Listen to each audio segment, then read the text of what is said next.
Olá, muito prazer.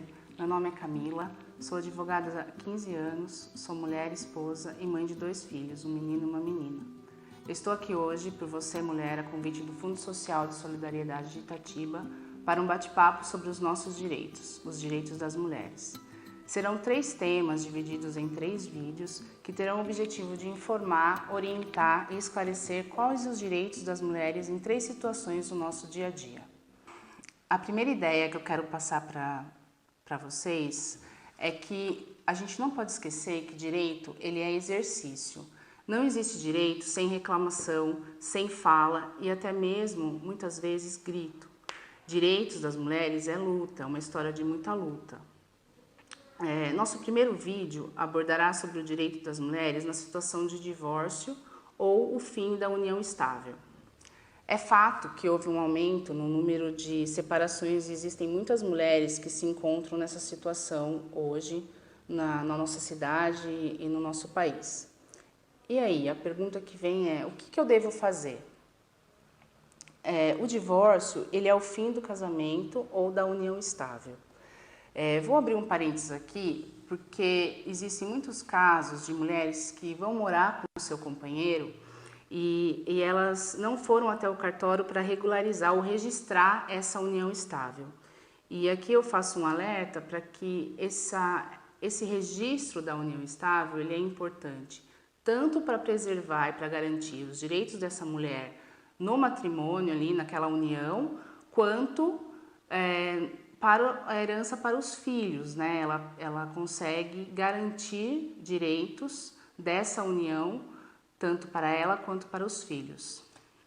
É importante ressaltar que todo caso de divórcio ou fim da união estável é necessário um advogado que assine essa petição. Pode ser um advogado para ambos, né? Tanto companheiro, companheira ou marido e mulher, ou um advogado para cada um. E por que eu estou dizendo sobre a união estável?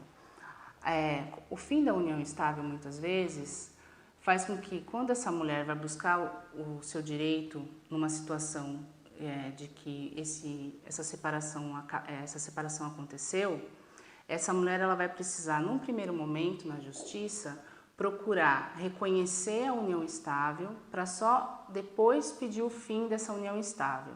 Então, muitas vezes, o registro da união estável em cartório pula esse passo que ela precisa do reconhecimento. Ela já pode pedir o fim da união estável direto, já com as garantias dos direitos. Basicamente, com o fim do casamento, a mulher terá que determinar alguns direitos e como eles vão ficar a partir daquele rompimento da relação. Então, o primeiro direito que ela vai poder determinar é em relação ao nome dela. Se quando ela casou, ela ficou com o nome do marido, ela pode decidir se, a partir daquela dissolução, ela vai continuar ou não com o nome dele. Tem algumas mulheres que decidem que elas não querem mais o nome do marido, então elas voltam a usar o nome de solteira. E tem casos de mulheres que querem ficar com o nome, principalmente se tem uma prole, né, um filho ali daquela união, e o filho tem o nome dela e do marido, então para manter essa relação, muitas vezes ela acaba ficando. Fica normalmente a escolha dela, como que ela vai querer permanecer ou não com esse nome. O segundo item que a gente precisa analisar é o regime de bens, de como que esse casamento ou mesmo a união estável, ela determinou lá quando ela casou. Eu vou falar dos 2 principais, que são normalmente as maiores dúvidas que tem. Então, assim, ou o casamento, ele é na comunhão universal, onde tudo o que era antes do casamento e depois que eles conseguiram, que o casal conseguiu junto, eles tem uma quantidade de bens, então 50% para a mulher e 50% para o homem. Inclusive dívidas e bens que eles tinham antes dessa união. No caso da comunhão parcial, que é o mais comum, são aqueles bens que foram adquiridos na constância daquele casamento. Da mesma maneira, nesse caso, tanto a mulher vai ter 50%, quanto o homem 50%. Um parênteses que eu faço aqui, que muitas vezes a gente tem bastante dúvidas, que aparece no consultório, no dia a dia, é quando esse imóvel ou ele está no nome de um dos cônjuges ali, ou do companheiro ou companheira, e quando também existe um financiamento que está sendo pago.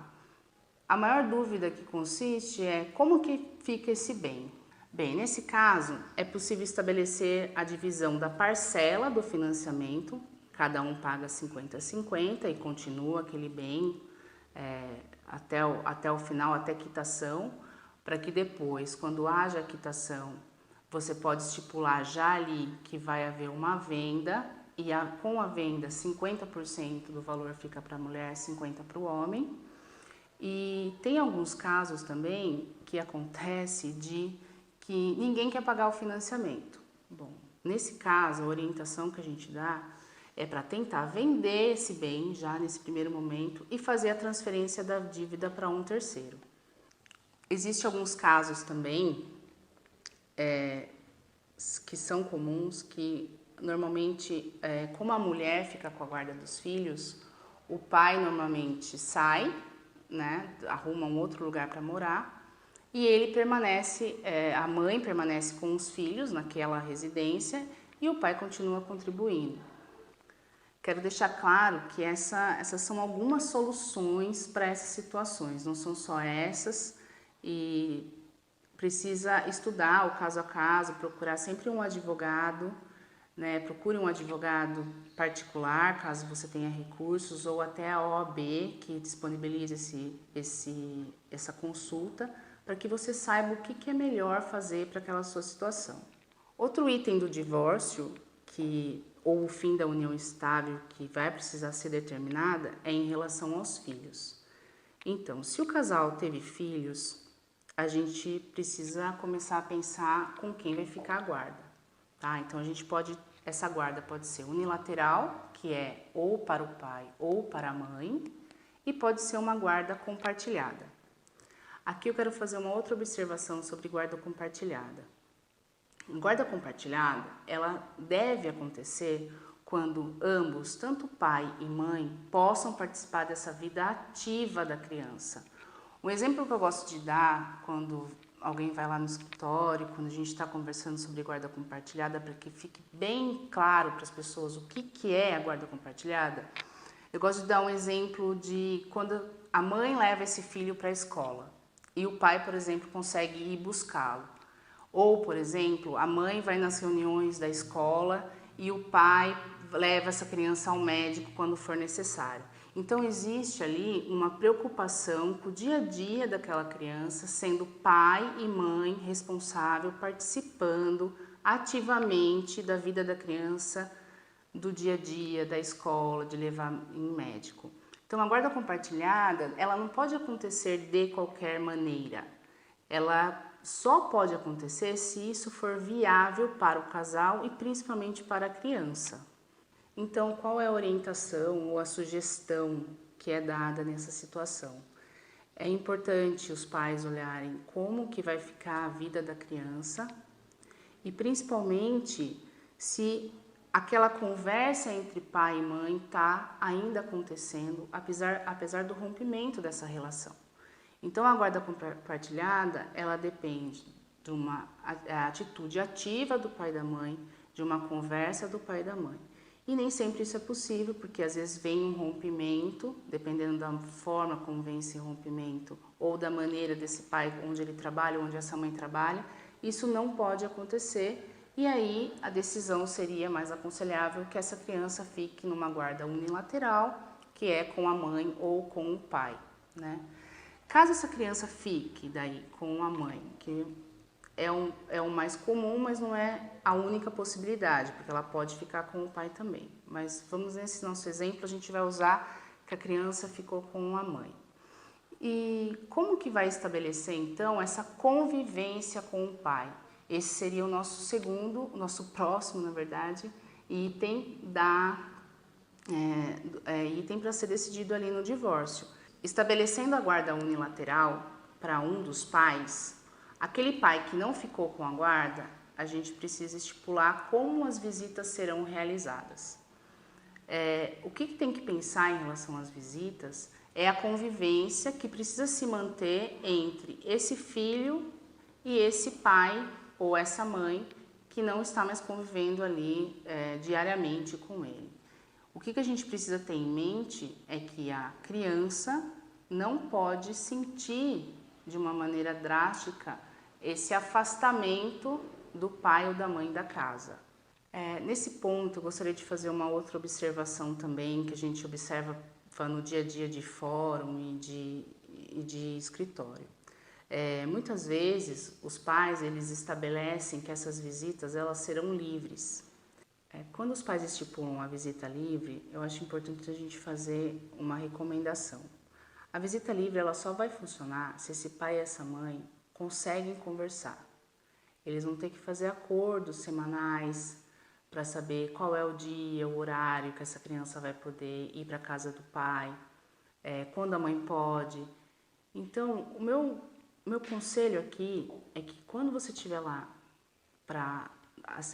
ou na audiência do divórcio ou junto com um advogado fazendo a sua petição, seria recomendável que você já estipulasse os dias e horário que essa criança vai ficar com o pai. Então, o que pode fazer? A gente pode estipular um exemplo que eu vou te dar, que eu acho que funciona de uma maneira, na prática funciona muito bem. Por exemplo, essa criança ela vai ficar de férias, então você consegue estipular que os primeiros 15 dias das férias ela vai ficar com a mãe e os outros últimos 15 dias com o pai. Dia das mães fica com a mãe, dia dos pais fica com o pai, aniversário da mãe fica com a mãe, aniversário do pai fica com o pai. Consegue intercalar Natal, esse Natal fica com o pai, final do ano vai ficar com a mãe, o ano que vem inverte. Por que eu falo isso? Eu acho legal a gente fazer essa recomendação, principalmente no termo de audiência, porque é uma maneira de controlar e também saber se essas visitas estão ou não sendo cumpridas por esse pai. O que eu acho também importante a gente ressaltar é que quando esse direito de visita acontece, ele não é um direito que é apenas do pai conviver com a criança. Ele é um direito também da criança conviver com esse pai. A gente tem essa previsão até no ECA, dessa convivência familiar que não pode ser interrompida. E muitas vezes, quando esse pai ele não cumpre essas visitas, ele acaba deixando ali um sentimento até de abandono, né, nessa criança, que a gente precisa dar uma olhada. E eu acredito sim que seja caso de comunicar ao juiz que essas visitas não estão sendo cumpridas, existe o descumprimento daquela regra, que pode vir a se tornar uma multa. Então, se essa relação, né, de pai e filho, ela não está estabelecida de uma maneira legal, ou o filho está sentindo, né, essa ausência, eu acho que é caso sim de conversar com o advogado, de ir atrás para verificar uma maneira dessa visita acontecer, porque esse pai ele tem a obrigação de continuar sendo o pai daquela criança, independente desse rompimento da relação entre marido e mulher ou companheiro e companheira. Aqui eu queria dar uma dica, que ela é muito mais da parte de psicologia do que da parte jurídica. Tem muitos casos de que a mãe chega a contar que contou para a criança que o pai viria buscar naquele dia, naquele determinado momento, preparou a mala, né? Fez toda aquela festa, porque ela ia conviver com o pai naquele final de semana, e acontece do pai não aparecer, e existe uma frustração imensa ali, que a mãe acaba tendo que lidar com aquela situação. Uma recomendação que a gente dá quando existe um dia e horário para o pai fazer a visita com o filho, é que essa mãe só arrume essa mala ou só conte para a criança quando esse pai chegar na porta de casa, e aí você comunica que ele está vindo visitar a criança e que aí você pode, aí faz a mala, né? E toda aquela expectativa acaba acontecendo ali e a gente não fica com aquela sensação de que houve um abandono porque esse pai não visitou, e que causa muito sofrimento em muitas mulheres. Agora, existe uma outra situação também que vale um alerta, é quando a mulher ela não quer que a criança fique com o pai, né? E aí a gente vai entrar um pouquinho numa questão que a gente ouve falar bastante sobre a alienação parental, que são aqueles casos que o pai ou a mãe, né, fala mal, vamos dizer assim, do outro para a criança. Como que ela fala mal? A criança ela vai começar a apresentar algumas atitudes em relação àquele pai e àquela mãe quando vai fazer uma visita. As atitudes mais comuns assim dessa criança, ela vai apresentar muita ansiedade, ela vai apresentar agressividade, ela não vai mais querer ficar com esse pai, ela não vai mais querer fazer a visita.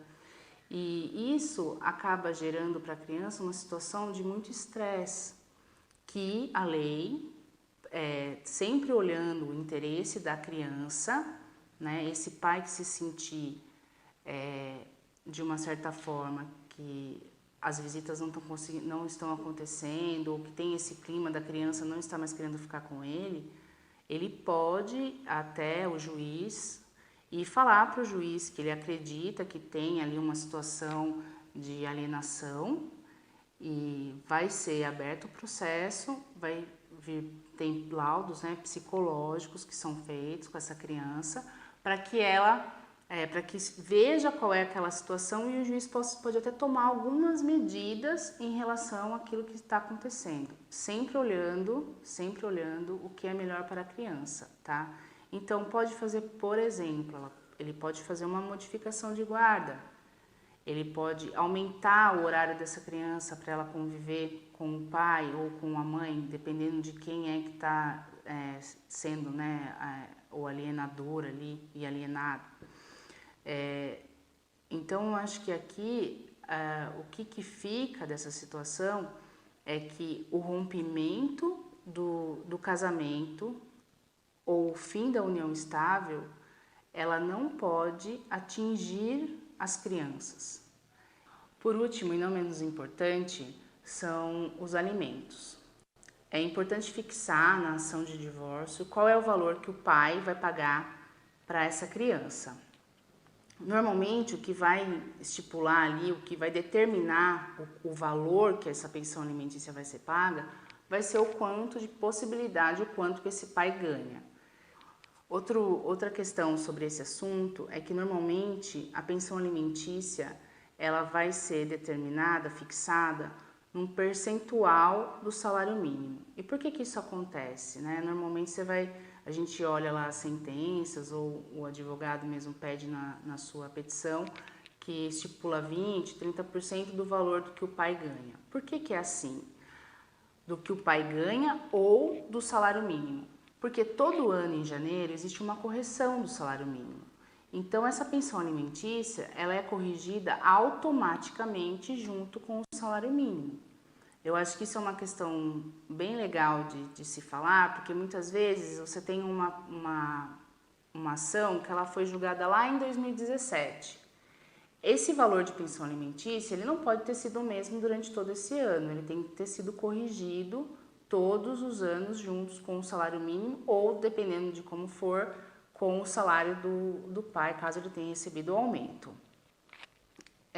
Outra questão que eu acho que é legal aqui dos alimentos que a gente pode falar é que muitas vezes o pai acha que o fato dele não estar trabalhando, ele não precisa pagar a pensão alimentícia. Isso não é verdade, porque a criança, ela continua tendo necessidades, ela continua comendo, ela continua precisando de roupa, remédio, né? Então, o que vai acontecer nesse caso? Nesse caso, normalmente, o juiz estipula que o pai que está desempregado, ele vai precisar fazer bicos e não é porque ele está sem um emprego que ele não tem que todo mês prestar essa pensão alimentícia. Então, normalmente, uma sentença, ela vai ser fixada um percentual em caso de desemprego e outro percentual em caso de vínculo. Outra dúvida que surge em relação à pensão alimentícia é, por exemplo, assim, ele restou lá estipulado 20% do salário mínimo, que hoje vai dar mais ou menos R$220, né? O salário mínimo 1.100, 20%, R$220.